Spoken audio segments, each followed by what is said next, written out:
अब तक तो वो चला गया होगा। अब तक तो सब सो गए होंगे। अब तक तो उसकी शादी हो गई होगी।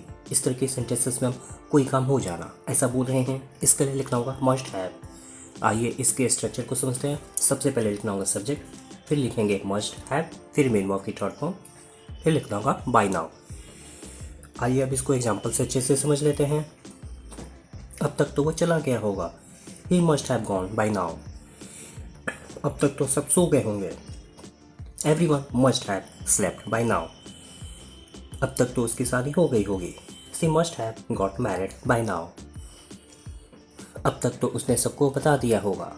She must have told everyone by now. अब तक तो वो घर पहुंच गए होंगे। They must have reached home by now.